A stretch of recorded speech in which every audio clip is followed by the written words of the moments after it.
Hey everybody, my name is Jason Creel and you're watching The Lawn Care Life.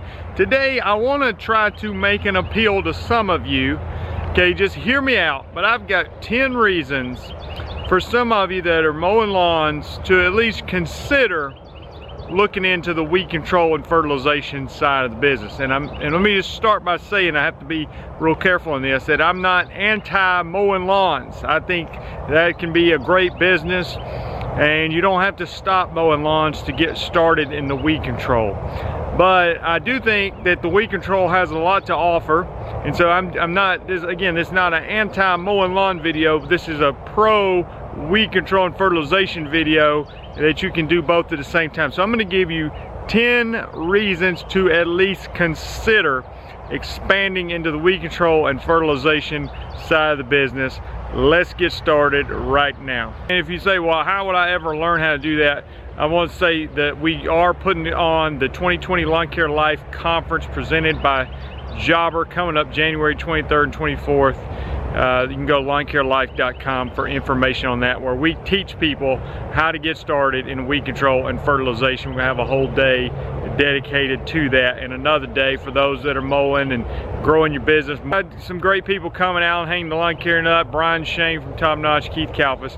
But anyway, let's get started with the 10 reasons to consider the weed control for those of you that are at least open to that. In no particular order, number one is you have higher profit margins. Now, this is not, in my opinion, this comes out in industry magazines where they show the profit margins for both maintenance side business and the weed control, fertilization, or lawn care side, whatever you want to call it. The margins are just a little bit better in that side of the business, and I think that's worth mentioning. Hopefully it's going to come with more money in your pocket.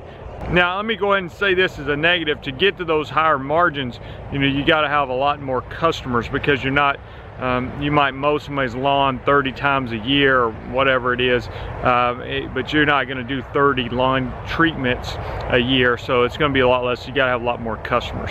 The number two reason I want to mention is less maintenance. Now, what I mean by that, less maintenance, not maintenance on the yard, but maintenance on equipment. I use a ride-on spreader sprayer. I have a big tank sprayer in the back of a truck that has, both of them have a little Honda engine that runs them.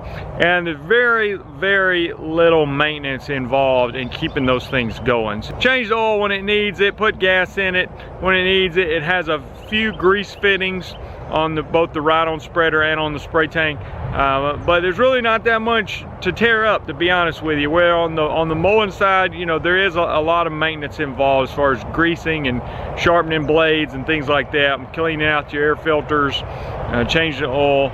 Again, not that there's no maintenance on the weed control side, but it is significantly less. The third reason I want to mention is that the weed control and fertilization, at least for me in my area and a lot of my competitors, it is truly a year-round business. This year, I finished my calendar year on December the 26th, and I had about 3 days off, and then I started back. Now, some of you may say, well, that's not a positive, that's a negative. I like to take October, November, December, and January and February off so I can go hunting or just sit on the couch and watch football. Well, for me, it's a positive. I would rather have too much to do, too many opportunities to make money, that I'm gonna have to turn some of them down, than not having taken the whole winter off. Now, I understand it's not year-round in every area, but in a lot of areas it is. In my area, like I said, it's not just me. Pretty much all the weed control and fertilization companies around here work 12 months out of the year. The fourth reason, which goes along with that being year-round, it allows you to keep your employees. It's very difficult to hire somebody in March and then tell them that they have to go away in October, but if they're good, you say, well, would you please come back next March? I'm not saying it can't be done.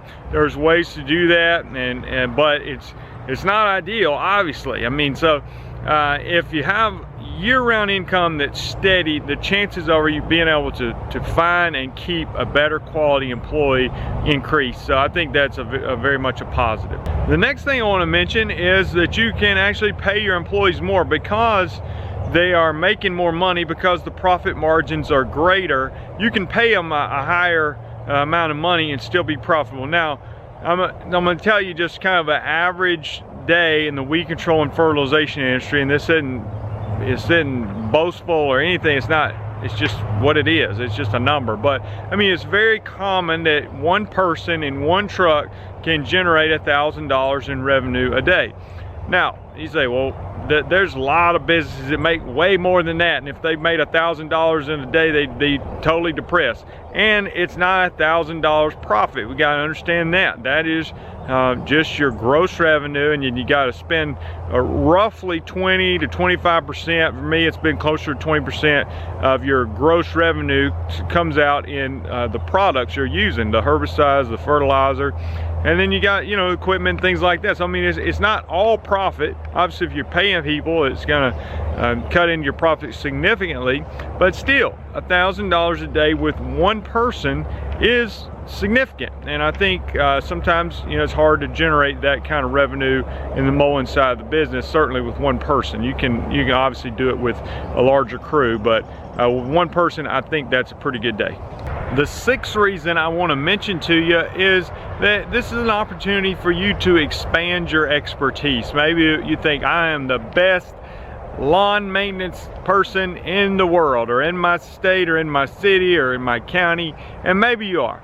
But for me, I know personally, I wanted to be more than that, and I wanted to be good at the maintenance side, and thought that I was pretty good at it, but I also wanted to know, how can I make that yard look really good from a weed control and fertilization standpoint. So getting into that side of the business has helped me to be able to expand my expertise, to learn a lot more. There is a learning curve, obviously, but anyway, that was something that was attractive to me. Maybe for some of you that may be a detractor, that you don't want to have to learn anything new, but I thought it was a positive thing. The seventh thing, and along those lines, is you can become sort of a total package, your business. You can start bidding on those commercial properties that want everything done. They want the maintenance and the weed control and fertilization, and you can be the one-stop shop for them and stop having to figure out how to sub it out to somebody else, or have to pass on that business because you're not able to provide all the services they're looking for. The eighth thing is, and this is a positive in my book, it is slightly less tiring than mowing lawns. You know, obviously riding on a lawnmower is not that tiring, but if you get out there and do all the trimming and blowing things in hot summer days, it can wear you out. And the weed control fertilization is not a desk job by any means. It's still a lot of physical labor. I'm picking up 50-pound fertilizer bags regularly. You know, you walking a hose, spraying water. It's a lot of walking involved. But at the end of the day, I think it is less taxing on your body, which I find to be a positive. The ninth thing that I want to mention is that it's not that intimidating to start. Now, I was talking to a friend of mine the other day, and he was talking about this very topic, and he's not very computer savvy, if you will, and he was saying, you know, he finds it intimidating when somebody says, you know, if you go on this website and click here, click there, and then it's done, you know. But he's saying he doesn't understand it because he's just not that familiar with computers. Well, same way with the weed control and fertilization. Some people say, well, you just mix this up, and then you go out there and you spray it, and then it's done. You do it this time of year and that time of year, and then you'll have a great looking lawn, you know. But for somebody who doesn't understand that, or understand the terminology, or what you're trying to accomplish and the timing needed, it can be a little intimidating. But what I'm saying is, yes, is there a learning curve? Obviously there is, but it is not that difficult, okay? But you got to have somebody that can help you, kind of take you under the wing and show you what to do. And then the 10th thing I want to mention is it's not that hard to get started. And I'm not talking about the learning curve, there's that. But in a lot of states, all that's required, at least that's the way it is in Alabama, you go and you take a test, and you pass that test, and you're in business. Now, you got some continuing education. I know in other states there's more requirements involved, maybe some education requirements or some experience requirements, but you have to check with your local Department of Agriculture and ask them, you know, what do you need to get started in this business? And then you find somebody that can help you put together a program. You know, a lot of things is somewhat regional of what works in one area, the type weeds that you're going to have, the type grasses you're going to have. But you have somebody help you, and you don't need that much equipment to get started. You may just start off with like a 200-gallon spray tank, They can be mounted in a truck or on a trailer and get going that way, or maybe even an all granular program where you have just a push spreader and you're out there spot treating weeds. There's some easy ways to get started without spending a fortune and get your feet wet, and see if it's for you and something that you can really grow and expand on. Again, I mentioned at the beginning of the video, we're doing the 2020 Lawn Care Life Conference presented by Jobber, coming up January 23rd and 24th, just north of Birmingham, Alabama. You go to lawncarelife.com to check out that and to also register for the conference. It's a 2-day event. You can come for 1 day, come for 2 days, but if this is something you're looking at doing, that would be a great place to learn, as we're going to be going over a lot of things that you're going to need to be able to get started. And we're putting more time into it this year than we ever have before. I'm going to now show you the promo video for that conference in case it's something you're interested in coming to.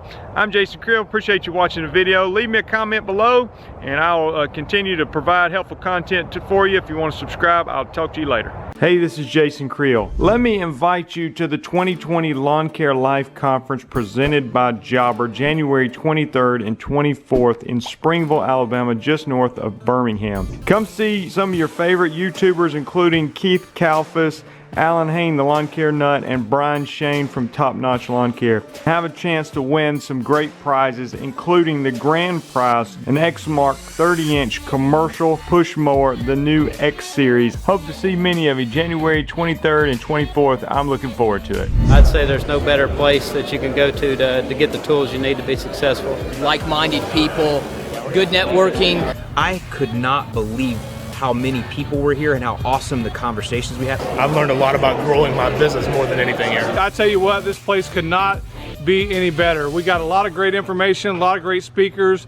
The food was awesome. Jason Creel has done a very, very excellent job in presenting this lawn care conference. Awesome to meet some of the guys that you follow on YouTube. You're around like-minded people who also want to grow, and you're listening to people who were just like you who are also growing. Definitely be coming back next year.